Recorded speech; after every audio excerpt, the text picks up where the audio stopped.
ज्ञानंजन शलाकया चक्षुरुन्मीलितं येन तस्मै श्री गुरुवे नमः।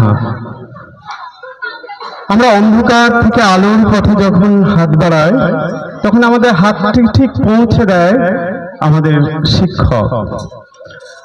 আমরা বাড়ির যে শিক্ষা, সেই শিক্ষার ধারাবাহিকতাকে আমরা পিছনে ফেলে স্কুলের আনন্দে ভরে উঠি যখন একরাশ ছেলে মেয়ের সঙ্গে নতুন নতুন মুখের পরিচিতি ঘটে। তা আমার জীবনেও ঠিক এরকম একটা দিন এসেছিল যেদিন আমি বড় হাই স্কুলের এই পদার্পণ করি। তখন অনেক মাস্টারমশাই ছিলেন। আজকে আমি মাত্র দুজন মাস্টারমশাইয়ের মুখ দেখতে পেলাম, একজন মাস্টার শিক্ষক আর একজন অশিক্ষক। পুরনোদের মধ্যে সব চলে গেছে। তাই কবিগুরুর ভাষায়, হায়রে হৃদয় তোমার সঞ্চয় দিনান্তে নিশান্তে পথে কিছু ফেলে যেতে হয়। সে স্মৃতিবাহী দিনগুলো আমাদের আর কাছে নেই, কিন্তু মনের স্মৃতিতে রয়েছে। প্রণব দা, আমি তখন মানে সবই এসেছি, আমার চাল চলন ভাষা মানে কি বলবো, একটা টোটালি ছিল একটা কলেজ লাইফের এনজয়মেন্ট, একটা ছাত্র স্টুডেন্ট। আমার মধ্যে সেই শিক্ষকতা কি জিনিস আমি জানতাম না, সত্যি বলছি আমি জানিও না শিক্ষকতা কি। এই প্রণবদা, প্রত্যুষদা, জয়ন্তদা, চন্দ্রদা এরা সব আমার দাদা। কার সঙ্গে কথা বলবো, সবাই তো গুরুগম্ভীর ভাব। আমি সেই ছেলে মানুষই, মানে রঙ্গ তামসার মধ্যে থেকেছি, গিটার বাজাতাম, গান গাইতাম, মানে অনেক রকম চরিত্রের মধ্যে অনেক রকম ভাবনা চিন্তা ছিল।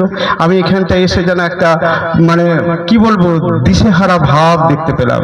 যাই হোক, তবু আমি ওনাদের কাছে এসে আমি পেলাম সকলকে আমার friends, philosopher and ideal guides আমি হিসেবে পেলাম। শ্রদ্ধেয় প্রণব দাদেরকে। আমরা অনেক ত্রুটি রয়ে গেছে স্কুলের মধ্যে। শিক্ষকতা জীবনে শিক্ষক হতে পারিনি, আদর্শ শিক্ষক হয়তো কোনোদিনই হতে পারবো না, কারণ অমিত কুমার রজল সেই আইডিয়াল লিস্ট নয়, আইডিয়াল নয়, হতে পারবো না। আমি প্রণব দাকে দেখে ধীরে ধীরে একটু শিখেছি। এবং সব থেকে বড় কথা হচ্ছে, বেদনাদায়ক হচ্ছে, আজকে ভারাক্রান্ত দিন, বলার অনেক অপেক্ষা রাখে না, তবু মনে হয় আমার পাশের চেয়ারটা খালি হয়ে যাবে। কাল থেকে আর দাদাকে আমার পাশের চেয়ারে পাবো না। আমি হয়তো রাস্তাঘাটে পেতে পারি, বাড়িতে পেতে পারি, আমার ভুলগুলো সংশোধন করে দেওয়ার মতো আমি পাবো না। প্রণব দা, আমি বললাম যে আইডিয়াল গাইড যদি কেউ হয়ে থাকে সেটা আমার জীবনে বড় আইনের হাই স্কুলে প্রণব দা। আমি অনেক আমার মধ্যে ত্রুটি রয়েছে, আমি সমস্ত ত্রুটিগুলোর মধ্যে দিয়ে একটা একটা করে বলতে থাকি সবটাই আমার দোষ, আমার মধ্যে কোনো ভালো গুণ নেই। তবু দাদার পাশে বসে থেকে সবসময়ের জন্য আমাকে ভালো হওয়ার বলেছেন। আমরা ঝগড়া করতাম এনি টাইম। আমি স্কুলে এমন কোনো নেই আমাকে ঝগড়ুটি মাস্টার ছাড়া কেউ চেনে না। প্রত্যেকটা শিক্ষক আমাকে স্ট্যাম্প মারা মাস্টার মশাই, আমি একদম শিক্ষক, ঝগড়া করা শিক্ষক। বড় স্কুলের এই আদর্শে আমি নিয়ে গেছি, কিন্তু আমাকে সব সময় সর্বমুহূর্তে বলে গেছে তুই একটু চুপ থাকতে পারিস না, তোর কথাগুলোকে একটু ভালোভাবে পরিবেশন করতে পারিস না, তুই তো বলিস সব কথাগুলোই ঠিক, কিন্তু একটু মেপে বলতে পারিস না। এই যে আমি শেষ করা জানতাম না, কোথায় বলতে হয়, কি কথা বলতে, আমার সামনে সব কিছু বলার সবটাই যেন আমার মুখে আমি বলে ফেলতাম, কিন্তু আমার জিনিস জানতাম না। আমি সেই চেয়ারটা আবার সেই শূন্য পাশে বসে থেকে হয়তো অন্য কাউকে পাবো, হয়তো আমার প্রণব দাকে পাবো না। অনেক আরেকটা মানুষ হয়তো সেখানে এসে বসবে, সে ভালো হতে পারে, খারাপও হতে পারে, হয়তো মনের মিল নাও থাকতে পারে, সম্যক মিল হয়তো থাকবে, কিন্তু অন্তরের মিল থাকবে না। আমাদের মধ্যে ঝগড়া হয়েছে, অনেক কথা কাটাকাটি হয়েছে, অনেক মতানৈক্য হয়েছে, কিন্তু প্রণব দার সঙ্গে যাওয়ার পথে আবার ভুল ত্রুটি ক্ষমা সবকিছু যেন তিনি আমাকে মাফ করে দিয়েছেন।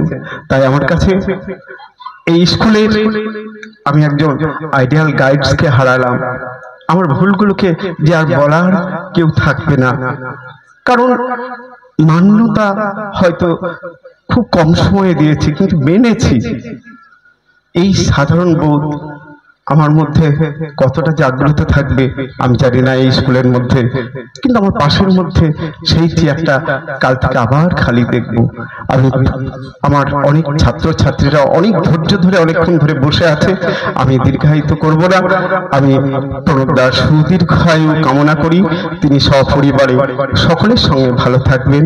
আর আমার এই স্কুলের শিক্ষক মহাশয় আজকের যারা এসেছেন মঞ্চে আমাদের আলোকিত করে রেখেছেন, সকলের সুদীর্ঘায়ু এবং মঙ্গল প্রার্থনা করি।